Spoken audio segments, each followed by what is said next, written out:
Good evening.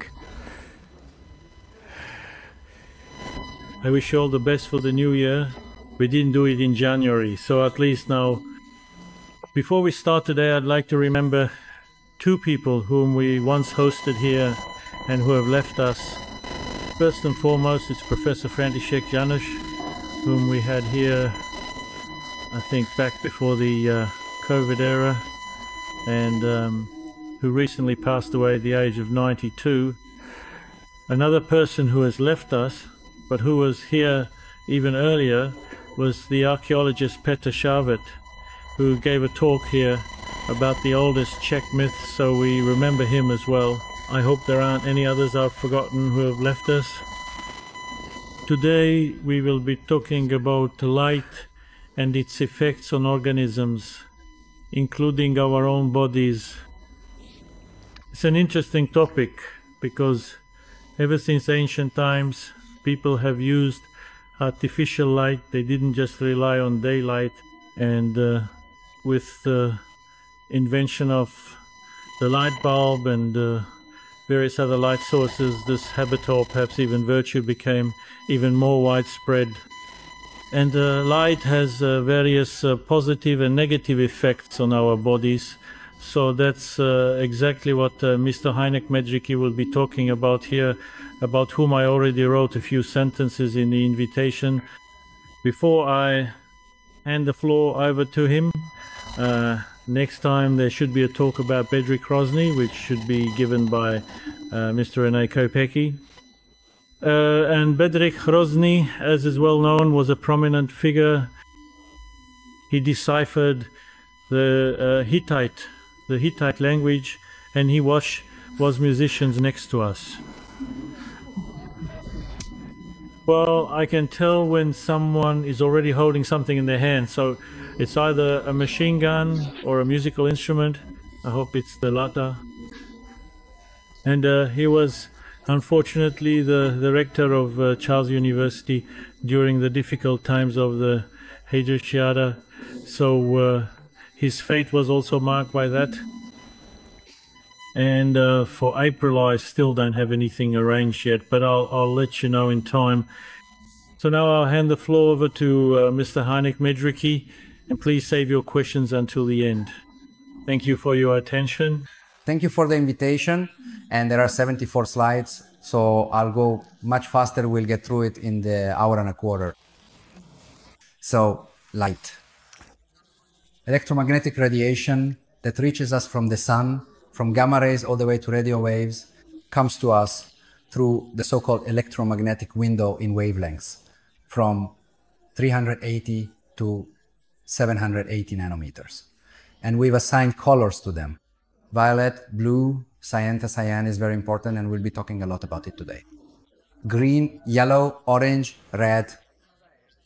Interestingly, there is one color missing, which we use quite often. It's white. So now I'll show you, or rather reveal something. Your eye has never actually seen a white A4 sheet, and it has never seen white snow, because the image, the color image, is created in the visual centers. So those wavelengths, white light doesn't have a wavelength. It only comes together when blue, green, and red are all present in the brightness scene. Since the Earth rotates once every 24 hours around its axis, night and day occur. And we, as diurnal creatures, use the night for regeneration and repair, and the day for activity. During this difference, the contrast between nighttime illumination and daytime illumination is 1 to 10 million. There is a difference of 7 orders of magnitude between how the stars and the moon shine at night and how the sun can shine during the day. And we absolutely need that regeneration, just as we need the day during the daytime. I'd tell you a story about this, but honestly, we wouldn't have enough time. But it's a shame, because, well, I'll tell you anyway, but quickly. Do you know why St. Nicholas comes on the 5th, even though the calendar says the 6th? Because the night when St. Nicholas would come, the new day began with the rising of the first star. That means he would come at night, but it was already the next calendar day. But only here with us. So actually, the night is very important, because if you think about it, we only sleep 8 hours only, and our body prepares us for 16 hours of activity. So it's incredibly important that we truly make the absolute most of those precious 8 hours of restorative sleep so that our entire body can effectively function and perform optimally for the subsequent 16 hours of wakefulness and activity. Throughout the day, the spectral composition, the way the wavelengths are arranged next to each other changes, depending on how high the sun is above the horizon. When the sun is at its zenith, let's say about an hour and a half after sunrise, the light is white, and it stays that way until about an hour and a half before sunset. An hour before sunset, when the sun is already this low, the spectral content of the short wavelengths blue, azure, green decreases, and when the sun is just above the horizon, those wavelengths are filtered out. And that's due to me and Rayleigh scattering. And the sun, because the photons have to travel a much longer path through the atmosphere. At noon, it's about 20 kilometers where there's oxygen, but before sunset, that distance is already 20 times longer. That's why those short wavelengths are blocked and the sun appears orange to us. The sun, 150 million kilometers away, still has the same photosphere, it only appears orange to us because it passes through a thicker layer of atmosphere. Our visual system, the eye, has evolved over a very long time. The process of evolution took 200 million years. All of this took place beneath the ocean surface. And those first eyes of organisms, they weren't round like the ones we have today, but the very first eye, which was flat, only gathered information about light, day, darkness, night. Because it was very important for the timekeeping system, which in humans was only described after the year 2000 to be present from the very beginning. And it needed synchronization. It was synchronized by light because light was something you could rely on. At night it was dark when the planet was on the far side. And when there was light, the organisms detected that light and they knew it was there. Our round eye, which we have in our heads today with a lens, cornea, vitreous body, and retina actually has two systems on the retina. One is the visual system. That's the reason you can see me right now and I can see you. And those are the corners for daytime, for colorful, fast vision, colorful, fast, and I forgot the third one, sharp vision. That's during the day. At night, when it was dark and only the stars and the moon were shining, rods work in those organisms, in humans. But only when there isn't a stronger light than the moon. Roads are colorless, blurry, and slow. So we shouldn't expect, for example, a pedestrian in the city or especially a driver to rely on information from roads for the brain because it's not dependable. Cones are better. There are three types, morphologically separated into those for long wavelengths, for medium wavelengths, which is the green end for blue, for short wavelengths. Notice that they are not present in equal amounts. It's not 1/3, 1/3, 1/3. We have the fewest cones for short wavelengths, the S cones, and the most for long wavelengths, the L cones. But there is a second system in the retina. It's called the second system because it was discovered second, but in fact, it's actually the first. The one that detects energy around 480 nanometers. That's the azure, that's the color of the azure sky because blue is on our flag. But azure is the sky and azure wavelengths are precisely around those 480 nanometers. And the receptor is the intrinsically photosensitive melanopsin ganglion cell. You don't need to remember that long name. It's enough to know that they're also called the cells of the azure sky because the sky is azure.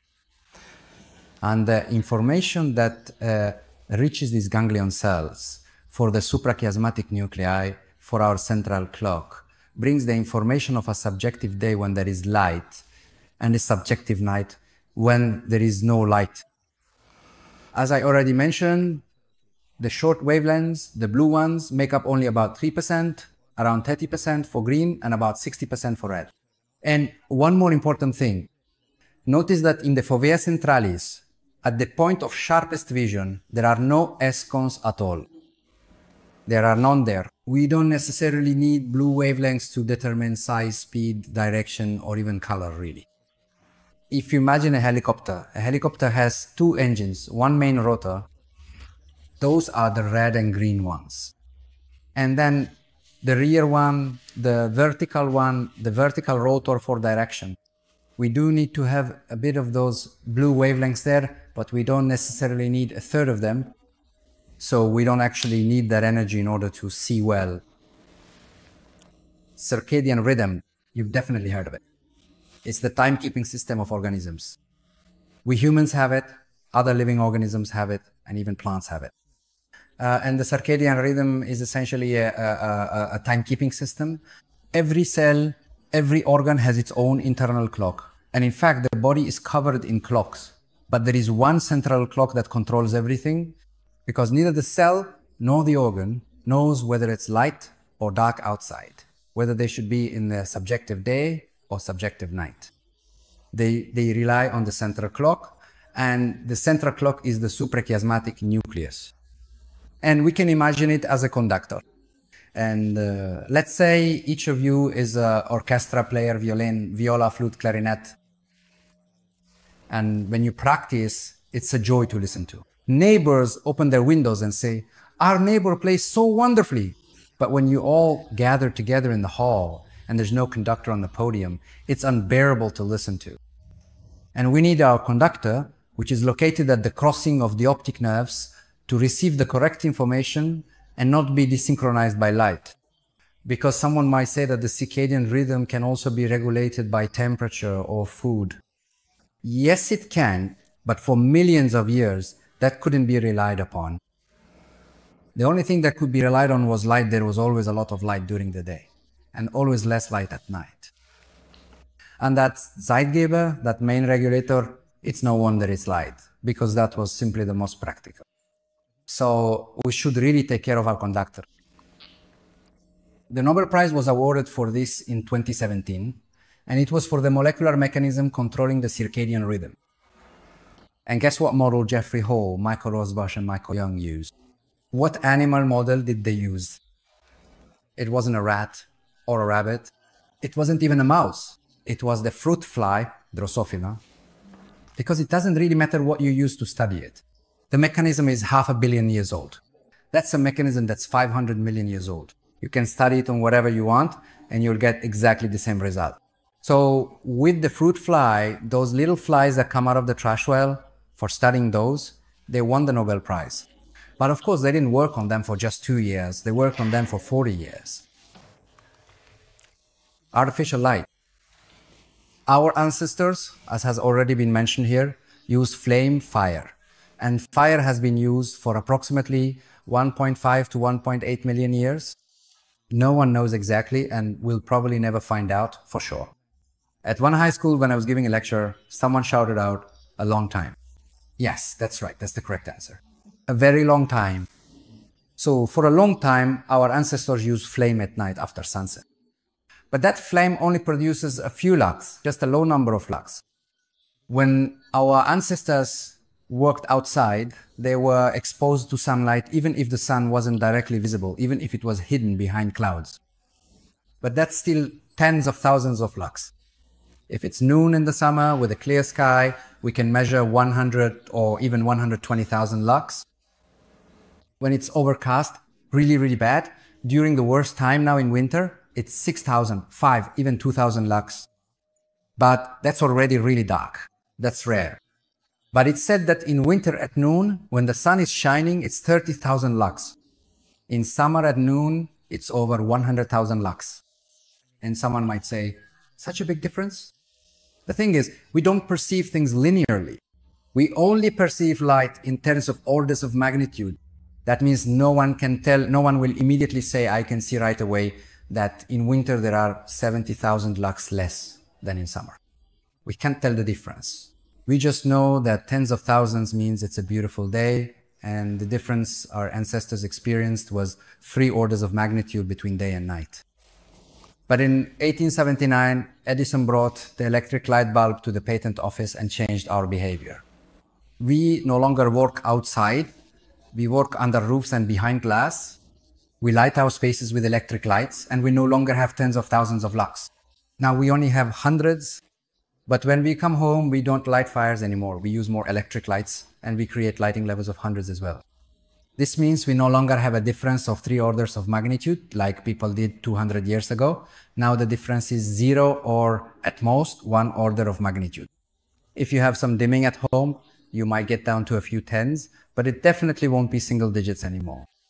So consequently, not only do we no longer have a significant and noticeable difference between the bright light of day and the deep darkness of night, but we also don't even have that substantial order of magnitude difference between the daytime conditions 200 years ago and the daytime conditions we experience now in the present era.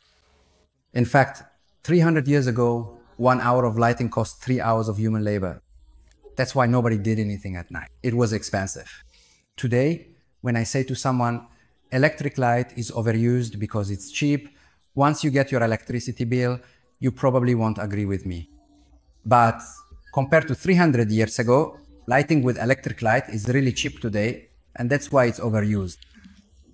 And it's not just about illumination, just the numbers in lux, but also about the spectral profile. Just as we showed at the beginning, the sun during the day for work has a balanced amount of blue, azure, green, and red. But fire had a spectral composition very similar to the sun, like it was before sunset. The same goes for the incandescent bulb. The one Edison brought to the patent office also had a little of that blue and azure. It's good for relaxation, not for work. The tungsten filament bulb was great for use in the evening, around dinner, and before bed. But not for work, because there's too little azure in it. And then after the year 2000, LED technology arrived. Who remembers the Nokia 3110? What kind of display did it have? Green. Not because Nokia didn't want a color display or a different color. Back then, there was no blue peak. Those blue chips didn't exist, so it couldn't be made. Yes, the 6310, that one already had blue. That was around 2000, the 6310. And the first was the 8810. I had it in 2000, but it was titanium, really small, and it was the first one with a blue display, and it was exactly 2000. I remember it like it was yesterday, but I used to walk around with that display to check on the kids, to see if they were covered up, but nobody knew that. Not even George Brainerd back then. He only did that major work in 2001, so he didn't know, and neither did I, that you shouldn't look at that blue display at night. It was something new. Everyone wanted to use it. Everyone wanted to have that color display. So how do you get white light with LED technology? That's why I explained it in such a complicated way at the beginning, that white doesn't really exist. Because when you look at this spectral curve, you might ask, what does it actually show? There aren't any white photons there. We don't actually need white photons. They really don't exist. They combine, and the light is actually created in such a way that from the blue excitation peak, which overlaps with the phosphor, and the phosphor essentially acts the same way as the atmosphere. That's why it might have seemed at first that I was explaining it to you in a complicated way, but actually the passage of those photons is exactly the same as through the atmosphere. And actually the blue ones are converted, their wavelength is lengthened, and we get cyan, green, yellow, orange, red. But in fact, every white LED, if you had a sharp tool or an electron microscope and removed that layer of phosphor, that yellow layer from the chip, the white LED is originally blue. Every white light is originally blue. You can actually create a spectral profile from 3 basic colors, just like on a display. When someone says, I have a display that can produce 16 million shades, well, out of what? From 3 peaks, blue, green, and red. And depending on how high they are, our brain creates the impression of that particular shade. So don't think that your display has 16 million chips, each with a different wavelength. It's made up of only 3. And today we have technological freedom and we can mix the light just like a head chef prepares a meal. And well, sometimes it's cooked like at a train station buffet, and sometimes in those R&D departments it's like a Michelin-starred chef. And it depends on which components are used in the phosphor and which monochromatic chips are used in order to create light that can look very close to how sunlight has always shone. Sometime around 2010, white LEDs came onto the market and started to be used massively, but it actually took quite a long time, or rather They had already been on the market for a while, but nothing new was really coming out. So a system was invented called HCL, human-centric lighting, which can also be referred to as tunable white. It means you can adjust the white light. Usually, 2 channels are used in the fix your own warm white channel and 1 cool white channel. You mix them together and you can achieve anything from 2700 to 6500 Kelvin. Because they notice that in nature it changes depending on how high the sun is above the horizon. But the spectral profile of the sun looks like this. At 2700 Kelvin and at 6500 Kelvin spectrally, it looks like this. But when LEDs came along and wanted to mimic that same number, they used a phosphor again, or rather a blue peak that was covered with phosphor, and most of the energy was converted into those longer wavelengths. When you wanted to create white light, you used the blue peak. You used a different ratio of phosphor and left more of the energy in that primary peak with less going into the secondary one. But here, it somehow worked out so that it looks roughly the same. For example, the cyan is missing, but in the evening we don't need it that much anyway.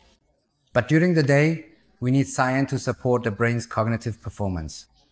However, sunlight contains cyan, but unfortunately, LED light does not. There's only that blue peak at 450 nanometers. That doesn't help us much, because as we said, we only have about 2 to 3% of ESCON receptors, which are at 435 nanometers, and that's somewhere around here. And the peak is at 450 nanometers, but what we actually need is 480 nanometers, and there's no energy there. So it's a shame to waste energy that we don't actually need, just to reach a number that's similar to the sun, which benefits us, but that's just a number. We can't just focus on a single parameter. There are many more parameters that need to be monitored. And if we look at nature, 6500 Kelvin looks like this outside. That's either just before a storm or after a storm, when the whole sky is covered with clouds. So that's 6500 Kelvin, but the spectral distribution looks like this.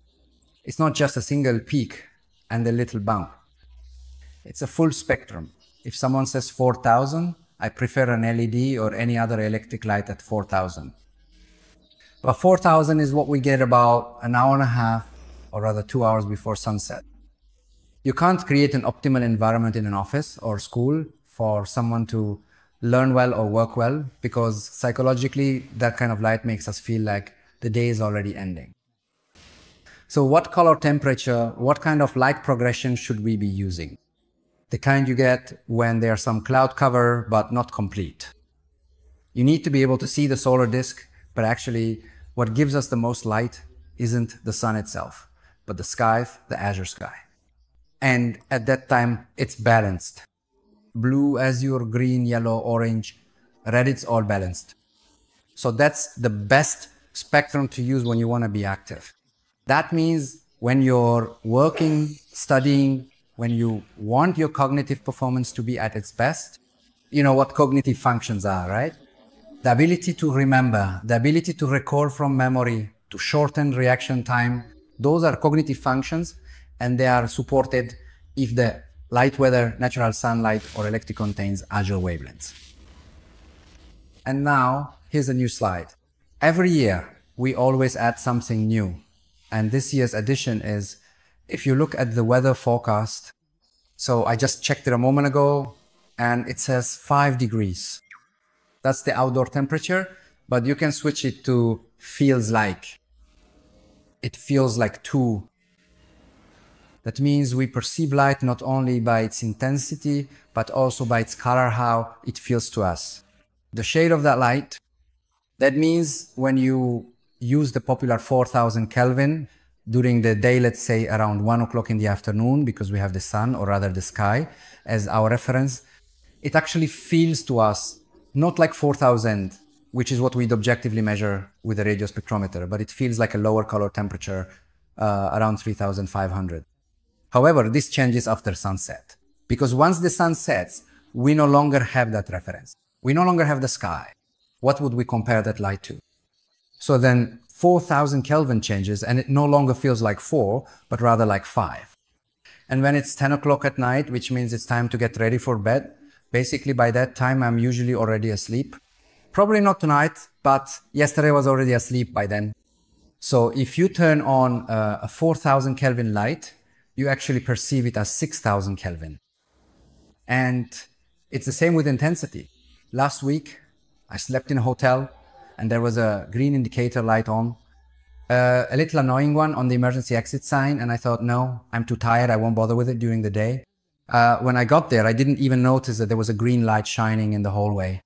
When I lay down, everything was turned off. I told myself, no, I'm not going to cover it with that red foil. I'd have to drag the chair over again. No, I'll just turn to the other side. I turned on to my left side, and it was shining on me from behind. I woke up in the middle of the night. I turned to the other side because I wasn't sleeping at home. Normally, I only sleep on one side. Here, I had to turn over. I opened my eyes and thought I had forgotten to close the door to the hallway. How strongly did I perceive that light? And the worst part is that any strong light at night, we perceive as white. I didn't perceive it as green at all. I saw it as white light and thought it was coming from the hallway. Of course, it was that green indicator light. And next time, I'll get up and cover it with that film, because I slept badly afterwards. The next day I had a lecture in Znojmo and it was terrible. So I'll do it next time. And as for the spectral curve, actually the D50, that's the white line. That's the sun under which it's best to work. The rainbow that has already electric light, it's possible to make electric light that looks like this. And according to George Brainerd's methodology, it's 97% comparable to sunlight D50. Here are just two pictures to show that light really has enormous potential. For example, in psychiatry. Together with the National Institute of Mental Health, the CTU JUSIP, and the Faculty of Science, we received the Thatcher grant and are developing 3 such devices. It's basically a large booth. We call it a sauna because it's really hot in there, and it's used at the National Institute of Mental Health on the 1st floor, where patients go to synchronize themselves. In the summer, they send them outside to the window, but in winter, between 6 and 8 o'clock, it's dark outside. The sun doesn't rise until after 8 o'clock, so they synchronize them in that booth, and 3 people can fit side by side in there. And the patients who are hospitalized would go there between 6 and 8 o'clock for a 15-minute exposure. But then people who go to the day clinic found out about it. And they found out that before 6 o'clock, the booth is free. And here, you turn it on using a tablet. The staff turns it on in therapeutic mode, and here there's a switch that is this, it operates in what's called the civilian mode. Because we thought, well, if they're only going to use it for 2 hours, then the shelter's quite expensive. It costs more than 1 million crowns. So we said it should be used for more than just 2 hours a day. So we decided that with the civilian mode, people could use it online or simply use it as an office. It has great acoustics, perfect lighting, spectrally balanced. The entire ceiling and one wall are illuminated, so there's a surface made from Barisol, and you can perceive distance there. It feels like if you could hear the sea there, you'd think you were on vacation. So the patients who were in that daycare center would actually come in for overtime and would arrive before 6 in the morning. And the nurses who brought the first patients in at 6 o'clock couldn't get them to leave from there. No nurse, please let us stay here. I've been there several times myself, and even Manuel Spišák from Oxford came to see it. We couldn't get him to leave either, because it's so beautiful there that you just feel like you're in paradise. Simply put, the light there has enormous potential. And this here is a kind of portable case. It's just for follow-up treatment. People take it home and have breakfast by it every morning, and it works the same way, only the area is much smaller. So when we did a lot of schools, we did it at the grammar school at Na Pražačce and at the gymnasium u Libenského zamku. We did a test to see how the students would perform on cognitive D2 tests, image and words, a memory test, and the results were absolutely fantastic. If you want to take a look, the results of those studies are available at Spectrasol, CGs, and this is what it looked like in those classrooms. Of course, we can certainly use lighting that used to be this very distinct yellow, even in many classrooms, And we could indeed continue to utilize such lighting, but only in hallways or transitional areas, definitely not in places where you truly want the human brain to function exceptionally well and perform at its optimal capacity. And these particular photos are specifically from the renowned Naprazace Grammar School, providing a clear visual example. And this was the second floor where the lighting wasn't changed, while on the first floor it was, and you can see the tiles are the same. It's just that they're lit differently. And the principal, this is on the same day, he's wearing the same shirt. Only here it looks like it's been washed 1,000 times in Perwoll. And here you can really see it. Here the window frame is white because there's a lot of light, since the whole hallway is made of glass. So that's the white. If you wanted to determine the value of white, we should focus here, not on the white tile, which doesn't look white here when they adjust it. So in places where work is done, where you need some cognitive performance, there should be full spectrum light that includes azure wavelengths. And now something practical for you as well. So you can take something away how you should behave with light at home. So for activity, we should use white light, which ideally shines indirectly onto the ceiling or from large surfaces. There's no point in getting some downlights 20 centimeters in diameter or spotlights even around 5 centimeters in diameter, because they have such high brightness that you won't even want to look at that spot. So either from large surfaces or ideally indirectly onto the ceiling. And this is used during periods of activity from morning all the way until dinner.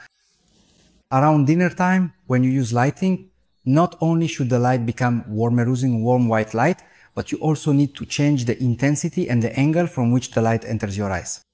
So at that point, it's good to use lights that are at eye level, floor lamps or pendant lights above the dining table, or some wall-mounted lights, but only use them at eye level. Don't use overhead lighting anymore, because psychologically, warm white light from above doesn't have the desired effect on us. It just feels like a strange kind of day. During the day, white light always came from above. And when the sun was level, it was already sunset and the light was warm or almost orange. And for preparing for sleep, 2 hours or even just 90 minutes before bedtime, it's enough to use only lights that shine clearly below eye level. No longer at eye level, no longer from the ceiling. When orange light shines from the ceiling, our brain interprets it as a signal of fire. You definitely want, in that kind of space, you won't create a relaxing light. A relaxing light is orange dim, but only when it shines from below eye level. Night lighting. We've talked about fire hero torches, candles. Candles have been around for 8,000 years, oil lamps for 250 years. But we can also create fire-like light spectrally using electricity. We don't have to light something on fire to get the same spectral composition as fire. A salt lamp, for example, is ideal for this. You probably know it. That lump of salt with a hole drilled in it and a bulb inside used to be the kind of bulb you'd find in an oven, or even an LED can be inside nowadays. It doesn't last as long because it's not cooled, but even with an LED, that lump of salt filters out the short wavelengths. So you can very cheaply create, there's no point in lighting a fire every evening, but a salt lamp or a tungsten filament bulb with a dimmer works absolutely perfectly for evening relaxation and preparing for sleep. Because when I said 8 hours of sleep, we actually need to spend another hour and a half preparing for that sleep. So when someone says, I sleep 8 hours just fine, I get up at 6 in the morning, I go to bed at 10 p.m., I sleep 8 hours. And when I say, but we can test that, who yesterday before you went to sleep, did you have a screen in your hand or were you looking at some kind of display? Even 10 minutes before you went to bed. 1, 2, 3. I saw quite a few red hands. Excellent. That was the second question. And who used some kind of software filter? Because of course, a software filter can be set up on the display. It's really simple. You just turn a normal display into one that's red like this. It may look a bit strange now, but you can still read it. That's why I explained it in such detail at the beginning that we have 60% of our receptors for those long wavelengths, because we see the display well, since that's where we have the most receptors. So yes, that's right. The display should be adjusted with software. There's no need to block it with colored glasses. Just set it up in the software. It's free. Public lighting, how is public space illuminated? For public lighting, it used to be fire, fire, fire. And then around 1920, electric light started being used. let's say 2 lux. It took quite a long time. Of course, in the meantime, there was World War II, but let's say it took 40 years before 2 lux were achieved on the streets in public spaces, which is a kind of basic level that should be present in cities with a large population to create a sense of safety. Light does not create safety, as some people think. Safety is created by the residents themselves through their behavior. Light does not have the potential to improve safety or even reduce traffic accidents. If such a theory worked, then there shouldn't be any traffic accidents during the day. There's plenty of light then, and there shouldn't be any thefts during the day either, but thefts still happen. My car was stolen once in the 30 years I've had a driver's license, and it happened during the day, not at night. And so in public spaces, it actually took quite a long time before we achieved 2 lux. But the recommendation is somewhere, let's say, from 2 to 10 lux. That's the lighting level for big cities. Anything above that is just wasteful. So in Western Europe, an average level of 10 lux was achieved in 1980, and since then, lighting has only been overused. In 2019, reports started coming in that the light used at night disrupts the circadian rhythm. When the circadian rhythm isn't functioning properly, the immune system isn't well supported, and insect populations decline. You may have noticed this on the windshield of your car. This August, we drove from Bratislava, Vienna, Ljubljana, Milan, Zurich, and back to Prague, total of 2,300 kilometers. And I didn't have to clean the windshield even once. There just isn't any. The insects have disappeared, they're simply gone. Over the last 30 years, 75% of the biomass of flying insects has disappeared. So various studies have been conducted. This is a German review where data from 1,900 studies were analyzed. And it turned out that fish, because they are ancient organisms, are the most sensitive to light at night. But for humans, the results showed a fairly large range from 6 lux down to 2,000. So if this were distributed in society according to a Gaussian curve, this row here represents the thousands. That row over there represents the ones. This section here represents the hundreds, and this one represents the tenths. So if the full moon produces 1/4 of a lux, you could say that everyone in the hall, except for that row over there, is bothered by the light of the full moon. So light is very important, and at night we should use it as little as possible because it disrupts our circadian rhythm. But it's not just us humans, it affects wild species as well. When someone asks, has industry already responded to this? Yes, it has. Toshiba in 2011, Apple in 2016. Who here has an Apple device? You know that night shift has been available since April 2016. I know this exactly because that's when our Night Reader app stopped selling, the one we released to the App Store in December 2013, so I could have been a dollar billionaire. But that didn't happen because Apple, well, they took inspiration and in 2015 filed a patent, and now they have their own feature for reducing the blue spectral component. Asus even shifted the emission in their displays from 450 to 460 nanometers to reduce retinal damage. So the industry is already responding to this, but it's not as fast as we would have hoped. These are the 3 peaks from which 16 million shades are created. And when you turn on night shift, the blue is significantly reduced like this, but it's not eliminated. Only when you apply the red filter does the spectrum look like this. So I use the red one. 90 minutes before bedtime, not all day, just 90 minutes before going to sleep.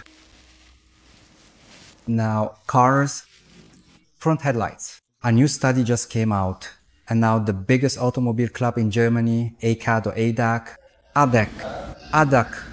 the one with the yellow logo and black letters. So they have a huge amount of feedback there, where people write that they've stopped planning trips at night because they're bothered by the front white headlights. And the same investigation was conducted a year ago in the United Kingdom. It even reached the House of Lords, so there was an investigation there as well. And the results were similar. Over 20% of people are bothered by the light, and more than 40% can't tell whether the oncoming car has switched from high beams to low beams. You just can't tell anymore. We measured it. I had a car for 7 years. Well, I don't have it anymore. I passed it on to a colleague at work, but I used to drive a car that had 6,000 Kelvin front headlights. That's just the kind of peak it has. The rest of the energy, which we can see well compared to a halogen bulb, just isn't there. And it's only the blue light that causes veiling glare and extremely high brightness in those front headlights. We measured it on my car, which is a Volvo XC90, and we measured 200,000 candelas per square meter there. The visibility threshold is 300,000, and as we've already said, vision doesn't work linearly, which means we're talking about hundreds of thousands. At that point, it's already glare that is physiological and actually hurts. High beams are 3 million candelas per square meter. Old cars, high beams had 3 million candelas per square meter. Also, whenever I drove back from the cottage on Sunday evenings, about 10 cars would flash their lights at me. Not because I didn't want to switch them off. There was this automatic system, and it always switched back later than I would have done it myself.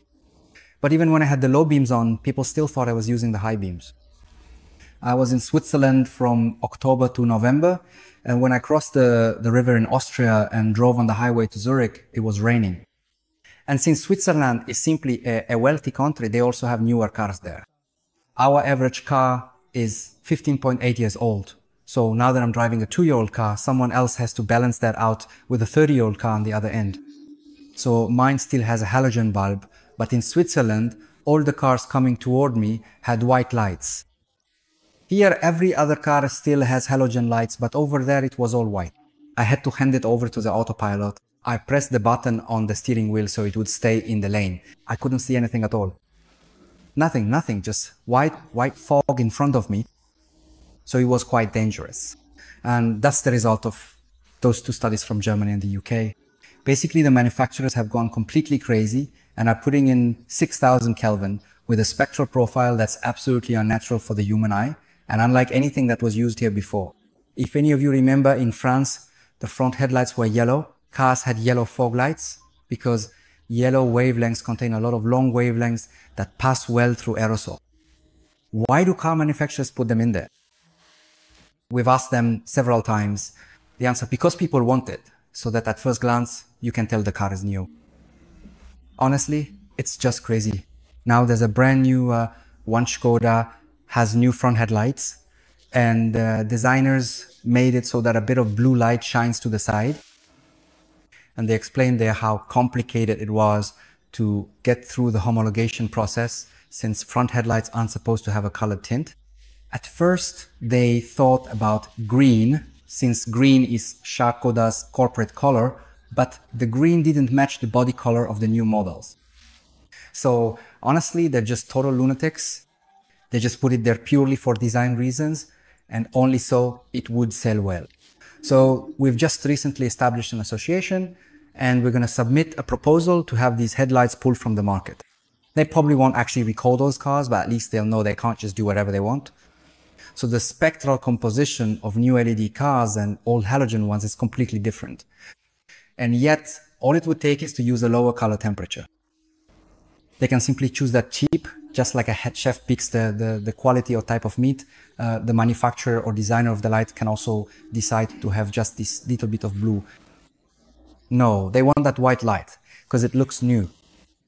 And yet those short blue 450 nanometers, it just turned out that way. This is the passage of photons through the Lensa 1-year-old lens, 100-year-old lens. I'm somewhere here in the middle. Today is my name day. On February 1st, people named Hynek celebrate, and my aunt, who's 99 years old, wished me well. So she's somewhere here. She's already about here like this. She handed in her driver's license about 5 years ago and told the police officers, you know, traffic has gotten a bit heavier after all. And here is my driver's license. And they said, so what year were you born? 1925. So the whole department came to see her because she came in and handed over her driver's license voluntarily, you know. So her eye no longer lets through blue wavelengths like this. Mine is somewhere here. You younger ones in the back are somewhere in the blue. So you've already lost about 10 percentage points. I've already lost 30 percentage points. My aunt has already lost 50 percentage points of photon transmission through the lens. But long wavelengths, which are the most common on roads, in streets, in sodium lamps, and used to be in halogen bulbs, don't have such a problem. Here, from the age of 1 to 100, you lose just under 20 points. So there is a solution, and unfortunately, some drivers have to buy yellow glasses to filter out the blue wavelengths. Recently, in some comment, I made a video about it. 380,000 people saw it. All the know-it-alls, are commenting there saying that the cars, the front headlights should be adjusted. I write to them, I have a 2-year-old Porsche and I think it's adjusted correctly. But it's about brightness and the spectral curve. And someone wrote to me there that manufacturers are now trying to make windshields that would filter out the blue wavelengths. I say, do you ever read your comments before you send them? What kind of nonsense is that? Wouldn't it be easier to make headlights that don't emit that blue light instead of new cars having windshields that block it? And what about the old cars? For the next 15 years, drivers will be blinded just because the car has to look new from the outside. Honestly, they're just idiots. And physiologically, when well, that's just an objective assessment, but now comes the subjective evaluation of how vision works. If we use wavelengths of 450 nanometers and 600 nanometers, the difference in how they pass through the lens is significant because the short wavelengths are responsible for the opening and closing of the pupil. The more short wavelengths come in, the more the pupil closes, making the opening smaller and allowing fewer photons to pass through. So here, there's this peculiar y-axis with more at the top and less at the bottom. Here it's 10 to the 11th, and here it's 10 to the 14th. And when the blue peak is used, only 10 to the 11.68 photons get through. When long orange wavelengths are used, up to 10 to the 13.11 photons can pass through. That's a difference of 33 times. That's not just 20 or 30%. That's 33 times more photons passing through if you shine long wavelengths into the eye. And this is the work of the CIE. This isn't something some freshman just made up. This is the work of the CIE, and the designers of those lights should know this work, but unfortunately they don't. This is from Berlin, from road lighting. We were there, our 5-member delegation was the largest representation from the Czech Republic in the whole world. There were Japanese, Americans, and there were 5 Czechs. And there was this slide where in Australia they have a large polygon and they were testing lighting there. And this is the timing. Detection, these are small foam cubes, 20 by 20 centimeters in black, gray, and white. And they are scattered along the track, and they increase the illumination from 25 lux, well, it's in percent, but let's say 25 lux, 50 lux, 75 lux, 100 lux.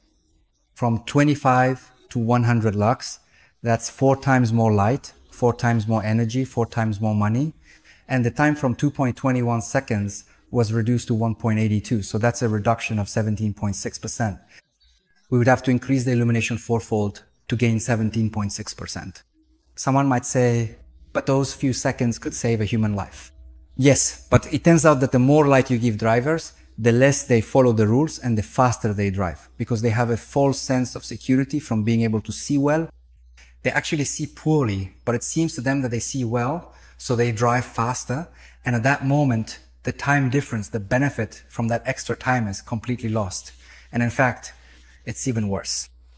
And it's the same with distance. At 25 lux, the blocks were visible at 55 meters, and at 100 lux, at 62 meters.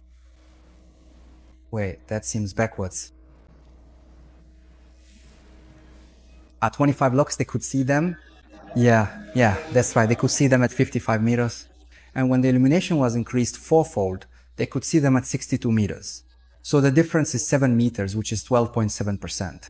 Again, someone might ask, can 7 meters save a human life? Yes, if we don't take into account that drivers, on average, drive faster anyway. When I was in school before '89, they taught us that the largest human-made structure is the Great Wall of China, which can be seen from space. That's not true. The largest human-made structure is public lighting, which can be seen from space. Look at what we've done to Europe. And it's not just Europe that looks like this. The northern United States looks the same. It's light that we've put into nature, light that doesn't belong there at all. The Portuguese coast is completely lit up. Northern Italy is completely lit up. Belgium, the Netherlands, London. We've simply lit up those cities. But photons have no boundaries. They spread out. This is a photo from a satellite, and satellites fly at 80 kilometers, 400 is. So at 800 kilometers, the photons shoot upwards, but they also spread out horizontally. So it's said that from a city, photons travel 200 kilometers. In Europe, there are no settlements that are more than 200 kilometers apart. That means one city affects another. While we managed to significantly reduce pollutants by tens of percent from 1990 to 2021, in the meantime, light pollution has increased by 100%. We've completely lost our minds, and the overuse of light is a huge problem because photons behave very unpredictably and have this annoying property of reflecting off everything. So when someone says, but black asphalt doesn't reflect anything, black asphalt actually reflects a lot. And not just black asphalt facades, basically anything. The roof, we've started putting those lamps on such tall poles that they shine onto the roofs of houses. Why should it shine on the roof? It should be lighting the roads where people walk and cars drive. It shouldn't be shining on the roofs of houses. It passes through our windows into our bedrooms. We've simply started overusing light enormously since the year 2000. This is in Limburg, for those who don't know it, the new footbridge. There are 140 lux under the railing. The entire railing is lit from both sides, and under that railing is 140 lux. I thought to myself, that's really something, and we probably won't measure anything higher than that, right? Hynek Medřický had 188, but fortunately we made a report about it. That report was seen by about 50,000 people. The next day, an extraordinary meeting of the Hynek City Council was called, and they agreed and voted to dim it by 90%. We haven't been back there to measure it since, but they said they claimed that they dimmed it by 90%, but it's still too much. 90% is 10 times less, and 18 lux is still too much. Well, I thought that Hynek Medřický couldn't be outdone, but then there's the new Štvanis footbridge, and nobody really knows her, right? Like this. This is how the footbridge looks to insects and birds. This is from the Karlin side towards Holoshoves. Here is the turn of to Štvanis. It lights up nicely, but when you walk on the footbridge, you actually won't see that it's lit. It only lights up in the channel. The light comes from the railing, but under the railing it's 280 lux. According to the project, it was supposed to be 15. It's 280 there. That's 18 times more, so I've criticized it several times. Here some reporter says the lighting intensity was criticized by Hynek Medřický, and the architect responds, it's not the standards that decide this. It doesn't matter if we add a few extra lux. A few lux, there is 18 times more than there should be. So our association, Lighting to the Night, is preparing documentation for the removal of the structure, because that's the only way you can respond legally. So we are preparing the documents to initiate proceedings for the removal of the Holka footbridge, because it is not being operated as intended. It is being operated in significant violation of the issued building permit, since the lighting is 18 times brighter than what was specified in the project. You didn't catch what he told you. What really matters is the feeling you get from the space. Yeah, right? The feeling you get from the space. The fact is, it just sucked up all the insects. We used to go there to have a look when they opened it during the summer holidays. At the beginning of the summer holidays in 2023, they turned the lights on and those walls were covered in insects. There was an insect on every single square centimeter. When we came back after vacation at the end of the holidays, they were already gone. And they said, see, the insects have already gotten used to it. They didn't get used to it, they died out. They died. There just aren't any insects. We have wiped out 75% of the flying insect biomass in Europe, and we have to protect the remaining 25%. We can't take risks and destroy more and more populations. So you could say from this picture from Rokikani, that orange light or white light at night at this height and at this intensity 25 lux is just bad, or even worse, because here it's 25 and here it's 40 lux. Fortunately, this is an old photo, it's no longer like that. Luckily, the mayor understood that it couldn't be done this way, and today, even here in this development, houses have already been built, and now the lighting is orange like this. So it is possible. It really is possible. Yesterday we received an order from Skanska, and Skanska ordered 70 orange filters that turn white LED light into orange. So why is there a problem with public lighting? Because 4000 Kelvin is the European standard for road installations. BRNO is full of them, Vršovec is full of them. Fortunately, the entrances are now only 3000, but 3000 for traffic means it gets reduced to about here. There's just too much blue. For 50 years, sodium lamps were used here, which have up to 2% of those short wavelengths. Long wavelengths, which we see well, a correlated color temperature of 1900 Kelvin, CRI 25.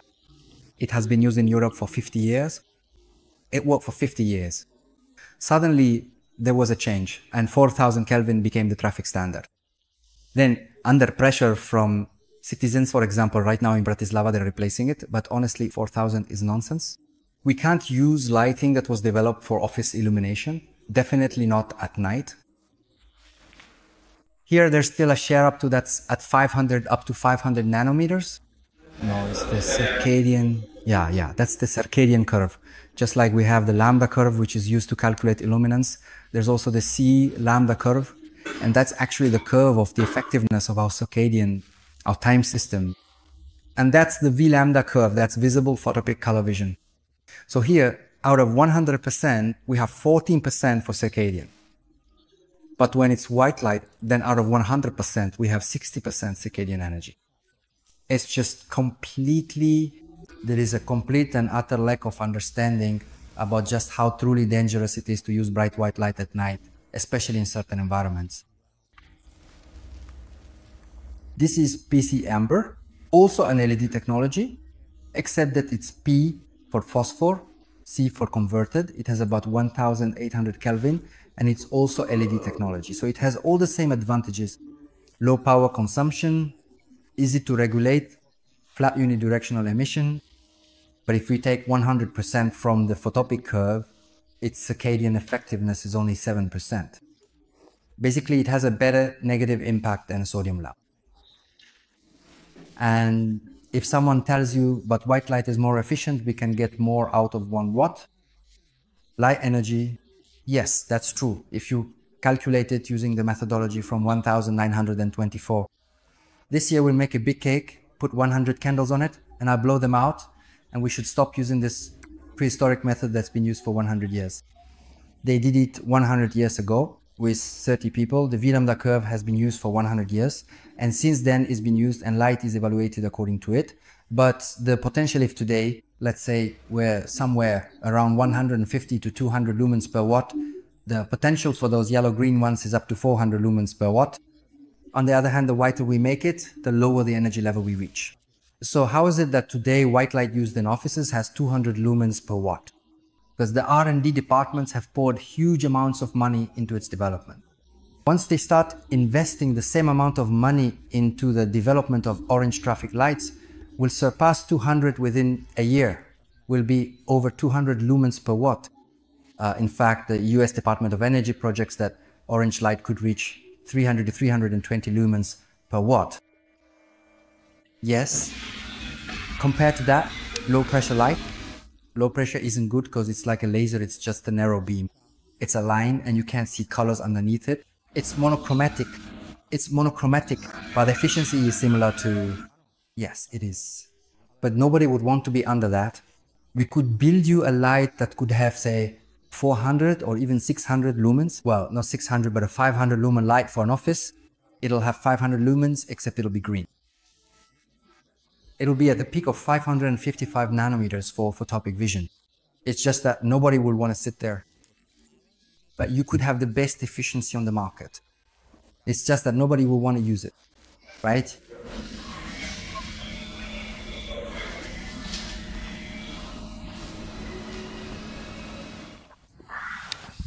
The more electric light we use at night, the more of it will be reflected into the atmosphere, and the harder it will be for us to see the stars. So, the less artificial light we use, whether it's bright white or softer orange, the better it will ultimately be. Of course, orange light is better than white light, less light is better than more light, if that answers your question. And now, the consequences. This is in the village of Strashici, not far from Rocky Canny. And this is something I didn't do this with a 2-second exposure on a DSLR. This is with the mobile phone. There was so much insect flying around the spotlight that shines on the church tower. And then we talked to the deputy mayor, and I said, Mr. Deputy Mayor, at least turn off the light during the nighttime quiet hours. And he says, no, our citizens like it. when they look out the window at night and see that the church hasn't been stolen. I said, in Europe, churches aren't stolen. In Europe, churches are set on fire. And you'll see that better if you don't shine a light on it. You'll notice sooner if it's burning inside. And the only thing is, in most, they moved the church by 800 meters, but they didn't steal it. It stayed there, just shifted by 800 meters. So turn the lights off, because look what you did to that historic linden tree by the cemetery. Now, these branches here and here are completely dry, because the exposure, the light that's shining therein, I just raised my hand and measured 343 lux there. Kids wouldn't even have to strain their eyes at school if they had that much light on their desks during the day. And there, it's at night, all night long, 365 nights a year, that kind of light is shining there. And that was just me raising my hand. Sometimes we go up on platforms and we measure some crazy numbers. I keep overloading it. Every year I have to get a new radio spectrometer because it only has a range up to 150,000 lux. I've measured 300,000 lux, even 500,000 lux. No one expected that. The design of the device didn't anticipate that you could measure more than the sun at noon in summer. But you can. When you go up on a platform to a 10-meter lamp, you can easily measure 300,000 lux there without any problem. And the insects flying around up there, we were down below with the entomologist Cadillac. They were filming some documentary for Czech television. And I was up in the platform with the cameraman. Now, the cameraman wanted a good shot, so he was leaning out. We were like on a swan ride basket was swaying like this, 10 meters up in the air. And the insects were flying up there and kept bumping into our faces. When we came back down, I said, Pavel, he just didn't see those insects. And he says, what do you expect? When there are 300,000 lux up there, he can't see it, eyesight just doesn't work anymore. He just dies. Or some spider that has built a web up there will get him anyway. It's as if the engineers who design this stuff have their brains completely disconnected from nature. And they only use it to meet the standards, and ideally, they overshoot it by 10 times just to be sure it still meets the requirements at the end of the lighting system's lifespan. This is the study I've been talking about since 1989, covering the period up to 2016, 30 years. It's a German study. If it had been done by the Spanish, I wouldn't trust it much. But this is German work. And on average, it showed that 76% of the biomass of flying insects has disappeared. But not in agricultural areas. In protected landscape areas where pesticides are not used, 76% of the biomass of flying insects has disappeared. A tragedy. This is how we could end up that we'll be pollinating flowers with little brushes, because insects provide us with ecosystem services that until now we haven't had to pay for. We never had to pay anyone, we never had to give anything to any insect. And today, people would rather invent some drones to do the pollination. But who is going to manufacture that army of drones? Who will maintain them? Who will pay for it? When bees or other insects that are pollinators they are carbon neutral, self-renewing. We simply don't have to do anything. We don't have to develop them. We don't have to manufacture them. We don't have to maintain them. Everything just works. So we should start protecting them and do so significantly and quickly.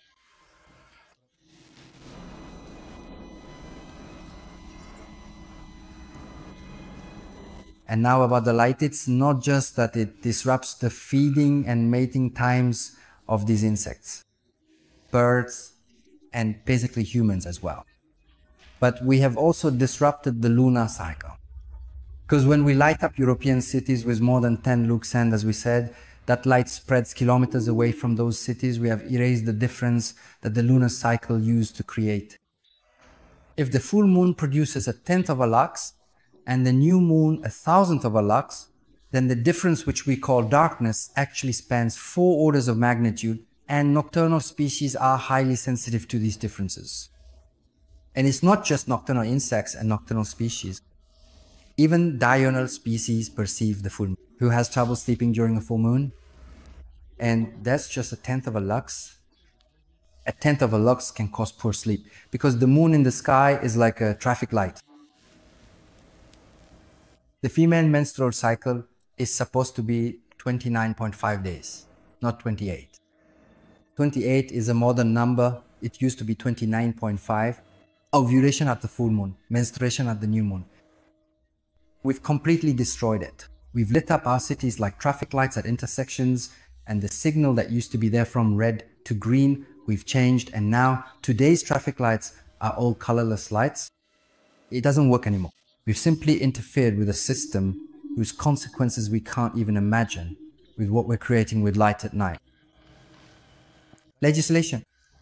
These are the last slides. I can see you'd like to go home, but this is important too. Currently, there is no legal regulation in the Czech Republic that comprehensively addresses the issue of light pollution. There was Act 86 in 2002, but it only functioned for 10 years and then disappeared without a trace. It's not there anymore.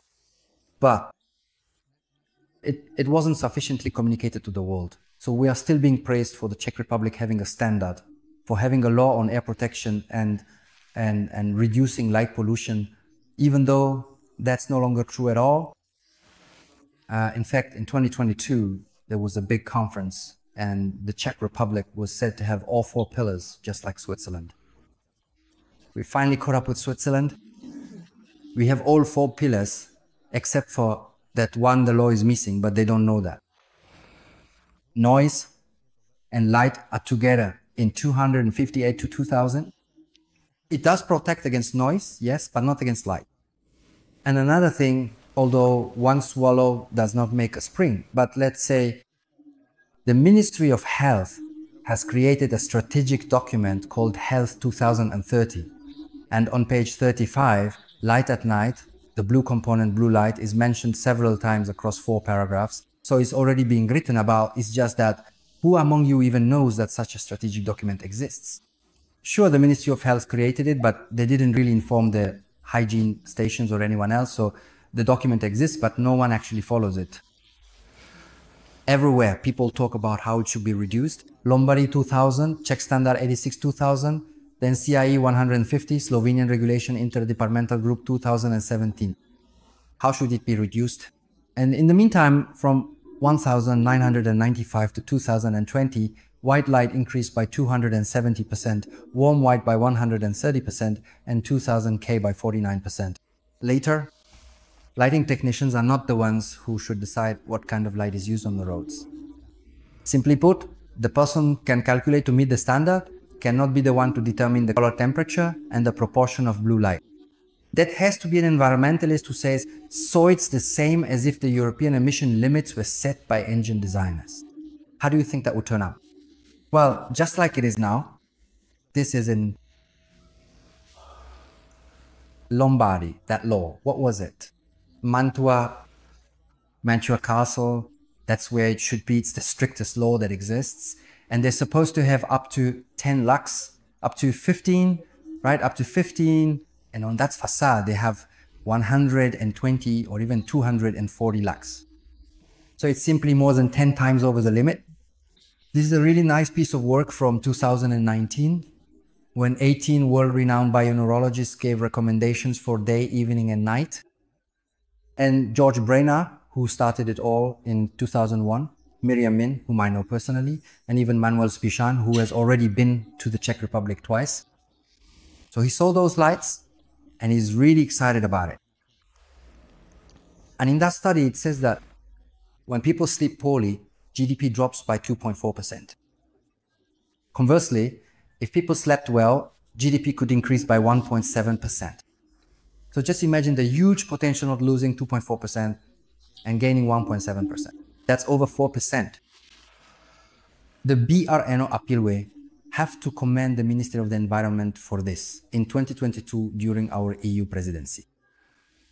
Within the European Union, a conference was held in BRNO, which resulted in the BRNO appeal, and its main principle is do no harm. Light pollution must not cause harm. Light itself must not be harmful. And now for some examples. This is how it used to be lit, but now you can't use white light anymore. You can't even use strong yellow light. You have to use dim light. And at night, we even have to reduce the intensity by half. This is it. Before the 17th of November, when the spotlights on Národní třída are turned off, you can see that the street lights are off. And yet, you can still see on the street. Because in the city, it's never truly dark. In BRNO, during COVID, the whole city was switched off and the brightness only dropped by 50% because apartment windows and shop displays were still lit. Simply put, in big cities, it's never truly dark. Even if the public lighting is turned off, it will never be completely dark because there are so many electric sources of light. There are many. Look how far you can see. You can see into the first floor, second, third, fourth, all the way up to the fifth floor. Street lamps are simply made very tall, as I mentioned before, so that the light shines onto the rooftops of houses. The light basically shines into gardens, and over the houses it reaches all the way to the other side. And what is the solution? Not tall lamps, not low lamps that shine and dazzle you, not lamps that shine upwards onto plants, but low post lighting from low objects, benches, railings. Just like a footbridge, basically. It shines in the right direction, but too much. So we need weak light on low posts. That's the goal. Meter high posts, so the light doesn't shine into people's eyes with a soft orange glow. When someone says, but with such posts you'll need twice as many, yes, there will be twice as many, but we can all figure out that it's not necessary. It's not, of course it's not necessary. It's not necessary, but the standards, the idiots who create them, they want uniformity. So if today the spacing between posts is 30 meters, then they would want. If what is considered standard today were maintained, then you would have to use twice as many posts. But it wouldn't matter because you can surely imagine the difference between working with a 6 or 8 meter post and a 1 meter post. A 1 meter post needs a 30 centimeters deep foundation, while an 8 meter lamppost requires a 1.5 meter deep foundation. That means an 8 meter lamppost plus 1.5 meters. That's 9.5 meters of steel. You simply can't put that up with 2 people on a ladder. You need a crane for that. You need crane operator certifications. They build it, fill it in basically a 1 meter post can be put up by people with a van and a trailer. If it breaks, if someone runs into it on a bike, they can fix it. No one is going to climb a ladder up to 6 or 8 meters. You have to use lifts. It's just really complicated. And yet there are 1.3 million light fixtures in the Czech Republic. So 1.3 million times an average height of 6 meters again. Just calculate how much steel that is. And in this case, there would be 3 million, but only 1 meter post. And these are the kind of low posts you can see in Biareno. If any of you are from Biareno and know that ravine in Líšeň, there are 28 of those posts there. And people were sending us complaints about how badly it lights up, that it dazzles, that you just couldn't walk there at night. So some vandals covered 28 posts with orange foil in 45 minutes, just 2 people. And now it shines this beautiful yellow. But then someone tore off the foil again. The latest update is that someone has already torn it down again. This is Bratislava. Here they have sodium lamps. They installed 4000 S, 4000 Kelvin, white light on tall poles. And in Bratislava, there's an activist, Ivan Matušík, who has a petition, has been sending complaints. And an article was published in the SME Daily. 13 complaints and a petition, and now they're changing it. A year-old system, they're taking down those tall poles, putting it on these small ones, and using warm white instead of white. It's just out of the frying pan into the fire, from the rain under the eaves.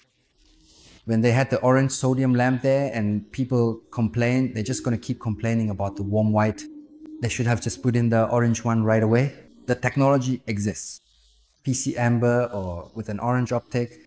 With optics, LED, it can be done, or at worst, you can just cover it with orange film if it's already on those poles. There are 3 ways to achieve orange light. It's just a matter of time and people's effort, because if people don't do it, no one will do it for us. Just don't think that someone from the Ministry of the Environment will come and start covering things with film somewhere. People have to do it themselves where they live. This is in the Jeseniki Mountains, and that's exactly the orange Philips optics. They supplied fixtures that have this kind of orange optics. There's no blue or cyan there. There is only green, yellow, orange, and red. It's 2330K, CRI 46. MDR, that's a kind of new unit, is 0.12. Regular fixtures go up to 0.3. This one is 0.12. MDR That's melanopic daylight. Daylight. How is it? That's quite a stimulation, isn't it? It's truly an interesting and unique experience to observe. One is daylight. Electric light can have at least a 0.017, and the closer that number is to 1, the greater the stimulation of the circadian system. The lower the number, the better. The ratio between the photopic and the melanopic curve. This is in Holešovice, Prague 7, in front of the NKU. Beautifully low post, it works great there. You can go check it out sometime. This is the Troja Bridge, the old one where cars also go, not the Troja footbridge. But in 2014, there are already low lights there, which you can see don't shine into pedestrians' eyes. And that's already the last slide, or rather the last two. Be careful with headsets, because a headset is basically just a mobile phone display with those 3 peaks, where the C lambda curve is hardly affected, unlike sunlight. That means, yes, we work with it, but we take safety breaks. That means 20, 30, or 50 minutes of work, and then a half-hour break, ideally by a window or outside.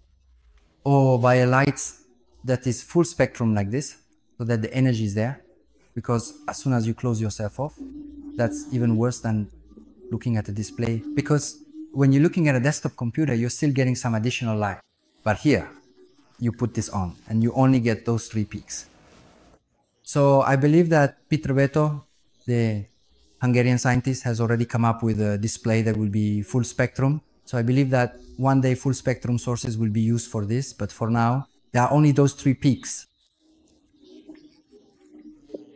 This is from January, 4 days before the full moon. There's less than 1/10 of a lux, and look how visible everything is. The street lights are off, you can see the stars, you can tell that this is a cemetery wall, that there are trees here, that there's a road, and that there's some field. Simply put, the human eye is capable of seeing even hundreds of a lux. It's just that everyone thinks that on the street, women are being raped, people are killing each other.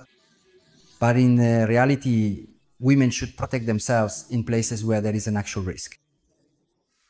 According to German and Slovak studies, 88% of raped women knew their attacker. That means we need to protect women in places where there is a real risk. Definitely not on the street, but at Christmas parties and at home celebrations. The risk of being raped by a stepfather is 4 times higher than the risk of walking down a street and being raped by someone in a park. So we need to protect women in places where the risk is real, not in places where we just think we might be able to reduce the risk. And unfortunately, not every risk can be eliminated. It can only be reduced to an acceptable level. And that's what society does. We have to teach men that when a woman says no, it means no. And we have to teach women to speak up when they feel in danger, because those attacks don't happen out of nowhere. The act doesn't happen the first time.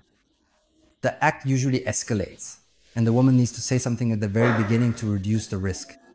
We can't think that we will light up more in cities and that we will reduce rape.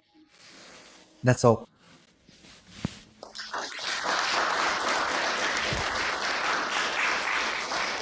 Here we have the first question.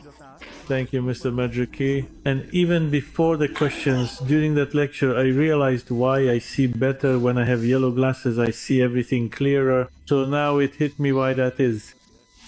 Just look at shooters. I don't know why exactly, but maybe the pupil reacts more sharply to certain wavelengths for birds. And even shooters, if you look at Olympic shooters, they wear yellow or even red glasses. So red wavelengths don't give the brain bad or incomplete information. The brain still constructs it in those cortical layers.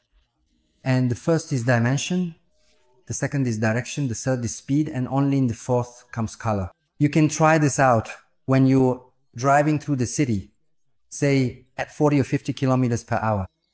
And as you pass by a boarding island, when you drive past it, you can mentally ask yourself how many people were standing there. Were there 3, 10 or 20? Your brain will know, even if you don't focus on it.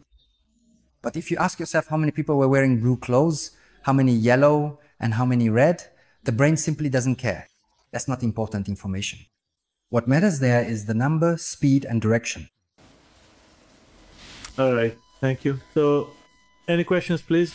That was the first question.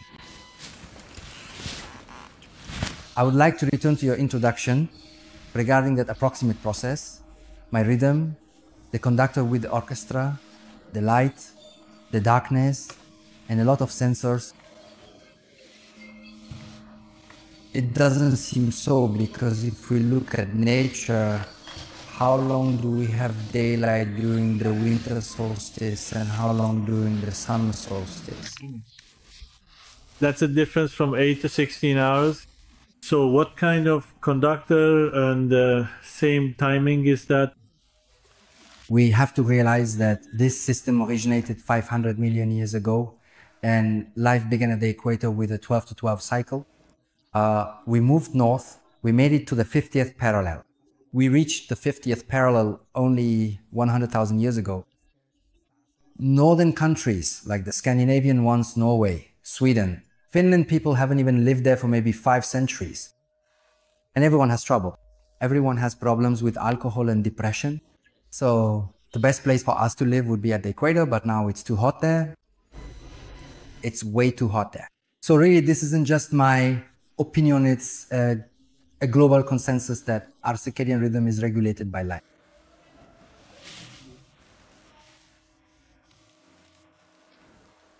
Except, as far as I personally know and understand, it has been experimentally and conclusively proven that the human circadian rhythm actually settles at approximately 25 hours rather than precisely 24 hours. The average one, the one that's here in the suprachiasmatic nucleus, is about 25 hours. But because nature, in its perfection, created a new starting signal, and that's the sunrise. If you lock yourself in a basement and don't get any daylight, you wake up whenever you want, go to bed whenever you want, and your day will stretch to 25 hours. But in nature, we are governed by the sunrise. For us, diurnal organisms, sunrise marks a new day, a new starting shot. And for larks and owls, it's a bit different still. Larks have a shorter cycle than those 25 hours, and owls have a longer one. I'm kind of unclassified myself right now. It shifts over the course of life. It shortens, and for me, a day would last 10 hours, and I'd already want to go to bed after just a few hours. I'm 53, and I can already feel that I can't stay up until midnight anymore. I can keep my thoughts together until about 9 p.m. and then I just have to go to bed. Can I ask something else? I've heard that some animals, like rats, aren't sensitive to red light. Does that also apply to insects? For example, do those longer wavelengths somehow affect insect behavior less? It depends on the intensity, the spectral profile, and the dose. That means how strong the light is, how long it lasts, and what its spectral composition is. So it causes the least disturbance, dim red light. If you turn on a strong light, say with 10 to the 15 photons per square centimeter per second, you'll affect even a rat. So it needs to be dim red and ideally with a short exposure. Yes, thank you. Another question, please. So now I don't know who was here before. Please use this microphone here. Please, where do you get the orange foil? I saved it. Sazava shells. Sazavska 32, come get it, I'll give you a piece. Yes, yes. Sazavska 32. A little above the church of St. Ludmila in Vinaradi, 2 street. The numbers are 222 and 521 and 345 respectively. So next. Yeah.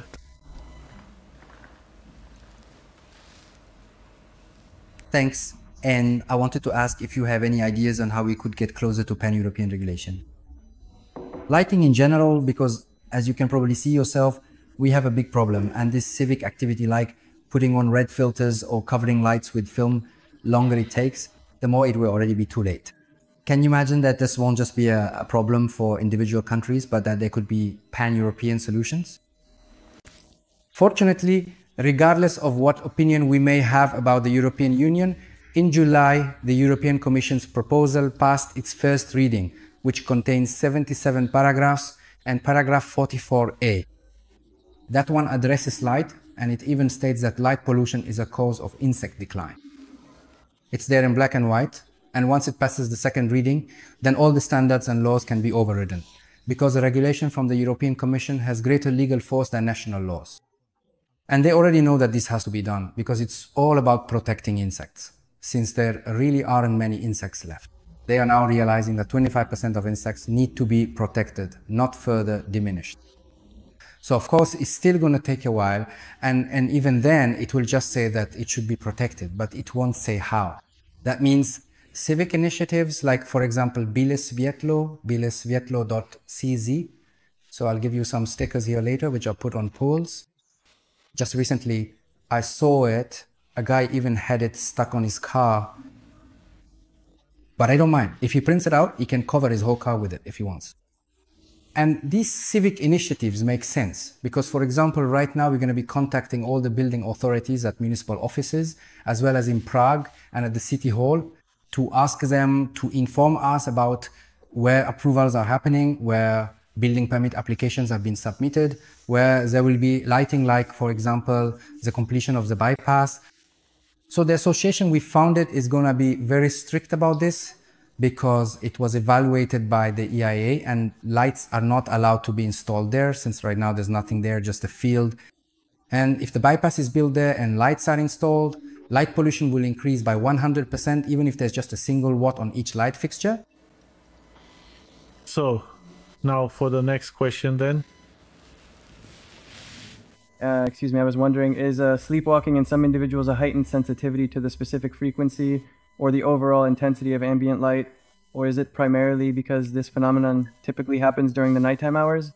And maybe even to gravity, because the full moon moves the ocean's tides. But I don't know, I can't tell you anything about that.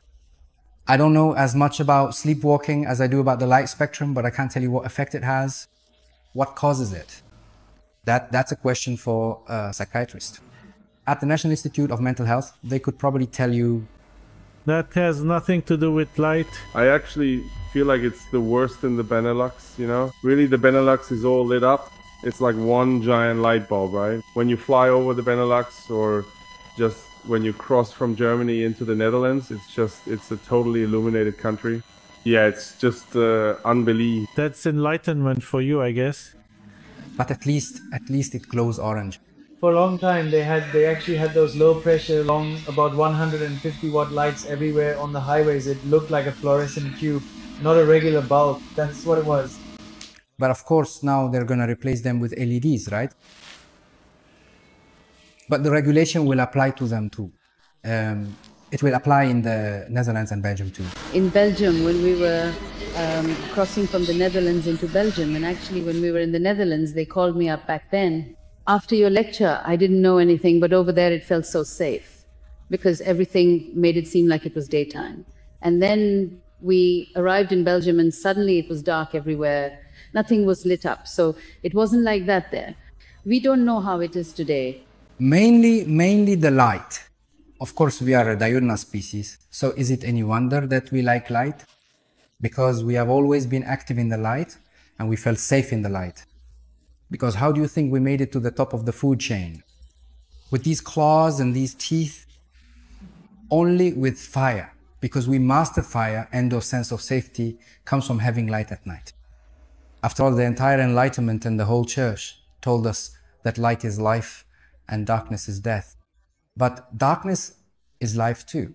Darkness is life for 50% of nocturnal species. And does everyone really think that only people live here on this planet? 50% of species here are nocturnal, and we are significantly interfering with their natural nighttime environment. Next question. I would like to ask if you know any details about what is being spread by both the technology department of the city of Prague and some representatives from Top 09 and ODS regarding the alleged ban on sodium lighting, which, even though we looked into the process with Belipajan at Interrug, we couldn't find anything about it in any available European materials. So it seems to me that there might be some kind of I don't know, maybe a lobbying connection to the lighting industry or something like that. If you have any idea about this. I suspect it's simply that the industry needs to keep the money flowing and produce new things. They can't just manufacture bulbs. The fixtures themselves also have to be replaced. The time has come to replace the fixtures, so now entire lighting fixtures are being swapped out. For example, in Berlin or some other Western cities, you can see lighting fixtures that are 40 or 50 years old AEGs or Siemens Bert in Prague. Over the past 30 years, we've gone through 2, 3, sometimes even more generations of fixtures. You can see, for example, at the waterworks in Podolí, there were Schroeder MC2S that were only 5 years old. All of it's gone now. Now it's all been completely replaced with 4,000 models and so on. And you can see that, for example, the districts controlled by TOP09 or ODS, like I mentioned, Vršovice or Prague 4 Podolitos are all white sets, right? And for example, where you see green in District 6, you can also notice that the roads have been renovated. There are new poles, still zinc ones, you know, but they kept the original lights, either the old electric ones or specifically Schroeder or Philips, Malagas, whatever was there. So I guess it's also some kind of jurisdiction, maybe some local decision making, I don't know. The Prague City Technology Department, they are the ones who ultimately decide what specific kind of lights will be installed. That means the firm at Bilesvetlo CGs. There's a form put together by 3 female lawyers, and there have to be a lot of complaints coming in. Only public pressure, like in Bratislava, they said they received 13 complaints. But I know from Ivan Matušík that he was sending them a complaint every working day for half a year, starting in December 2020. So that means he alone sent 100. So it's definitely not just 13. There were simply a lot of people, and under pressure, they are now replacing it. This means that even the technology departments of the city of Prague need pressure because they organize conferences like Light in the City. They invite everyone there. They talk their way around it somehow, and then they ask for 4 billion crowns. When I say it in billions, it doesn't sound so bad. But when you say 4,000 million for replacing public lighting, that's a huge amount. 4 billion is always being looked for somewhere. Sometimes it's found, sometimes it's not. So you shouldn't say it in billions, you have to say it in millions, because that amount is easier to imagine. And basically, they want to replace everything. They want to swap it all for white LEDs. And why aren't they using the subsidies? Well, there are 2.5 billion in the EFFECT grant program, because they would have to use 2,700 Kelvin. And they don't want that. They want to use 3,000 or 4,000 Kelvin. That's why they don't use that grant program. Yet part of that money could be drawn from these European funds. Why don't they do it? Well, because the director who's there, Gilek, who likes white light, wouldn't be able to stay in his position. And when there was a lecture here last spring, and a lady from the Ministry of the Environment said that their position on the current situation is basically the longer the sodium lamps stay, the better. So actually... Basically, yes, because of course you can calculate the return on investment, and if you put in a 30-watt LED instead of a 70-watt sodium lamp, you can save money.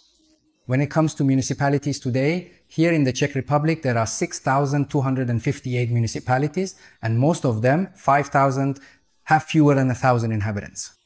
And if these municipalities want to save electricity, all they have to do is not replace the sodium lamps. They can just leave them there on 80% of the territory, they're still shining anyway. And if they turn off the lights like they do in Dolní Břežany 20 minutes after the last bus, and turn them back on 20 minutes before the first bus, then the lights won't be on at night. And lighting systems currently shine for an average of 11 hours a day. That means if the lights aren't on from 11 at night to 5 in the morning, that's 6 hours. That means a 50% savings, and you get your investment back. And you don't have to replace the fixtures. All you need to do is put a timer in the RVO, in the switchboard, that turns them off at 11 o'clock. I see it in the village where we go to our cottage. There, after by 9 o'clock, people don't even go outside with their dogs anymore. They're just watching television. They don't go outside at all. And if they're driving, well, at least they're not riding horses anymore. And the car has headlights, so you don't even need to light the way for the car. So you can just turn off the lights. Good afternoon, Engineer Vaklevicek. I'm an analyst from Hynek's team. Let me add something about the issue of the sodium lamp ban. That's a term, of course, that you might hear when two technicians are talking to each other. Of course, you'll never find it phrased like that anywhere officially. This is always written in some kind of legal, carefully considered language. It's written in such a way that the light source must not have certain properties, that is, it must not leave a certain carbon footprint, it must have an efficiency higher than 100 lumens per watt, and it must have a CRI higher than 50, which no sodium lamp on the market can meet.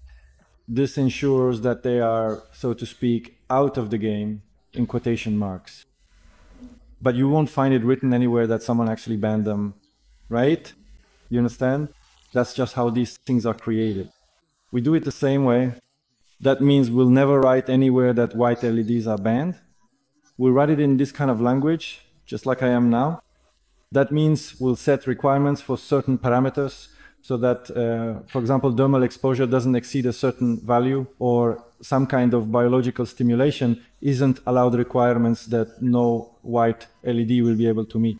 But we'll never say that we want to ban white LEDs. I don't want to ban white LEDs. I just want to make sure the light meets certain parameters. That's all. So thank you for the comment. There's another question from the gentleman here. I have a question regarding the comparison between tungsten bulbs and LEDs. I have the impression, based on that graph, that the tungsten bulb provides much more natural light than LED. It's absolutely great for relaxation because it has a CRI of 100 and CFI as well. That's the color rendering index, but it's only good for relaxation, not for work. For example, I wouldn't want to study or work under it. Relaxing, having dinner, getting ready for sleep eyes. With tungsten? Yes. A tungsten incandescent bulb or a halogen bulb, it's the same. The filament is the same, only the gas filling in the bulb is different, and the spectral profile is about the same as 35 minutes before sunset. The spectral profile sunlight 35 minutes before sunset and an incandescent bulb with a tungsten filament are the same. And the color rendering fidelity is better, but it's a relaxing light source, not for working. You mean even if it has enough intensity? Intensity? Well, in the past, people used only incandescent bulbs, either halogen or regular ones, for practically everything. It has low efficiency. Yeah, of course. You get 20, 25 lumens per watt, but I still use it at home too. Above the dining table and at the cottage and here in Prague as well. And I wouldn't swap it for an LED. I'll never put an LED there. I'll keep the halogen bulb. But that's without even considering its power consumption, because I know why I have it there, because I feel comfortable sitting under it and because it just feels right. But at work, in manufacturing, in offices, in schools, a halogen bulb has no place, nor does a tungsten one. So is it worth replacing tungsten bulbs with LEDs? Yes. At work, yes. For activity, yes.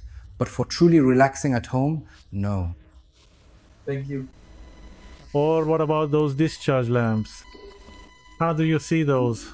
Discharge light sources are already gone. That's World War II technology. We still have them at home? Well, yes. Fluorescent lamps are still used. From a spectral perspective, what does it like? Those are line light sources. There are these lines. Usually it's the phosphor that glows, right? Exactly. There, it's excited in the UV range. And the phosphor that's coated inside the tube converts and shifts those wavelengths so we can actually see them. The fluorescent lamp is gone. That's already obsolete. Next question over there in the back.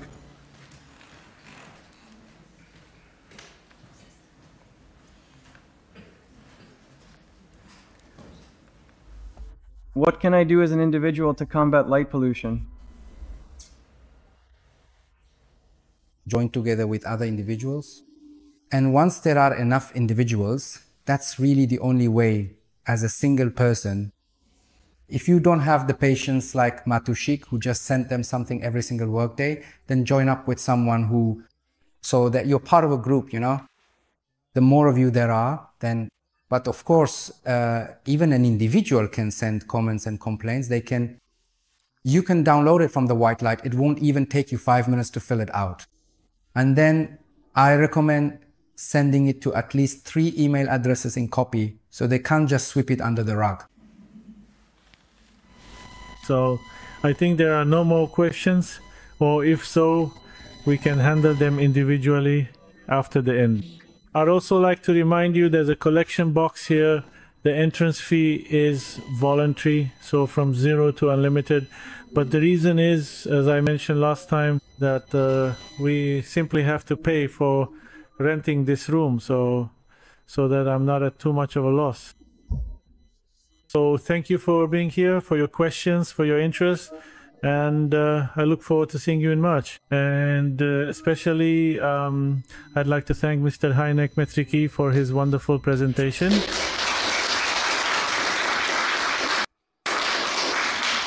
I always say goodbye like this.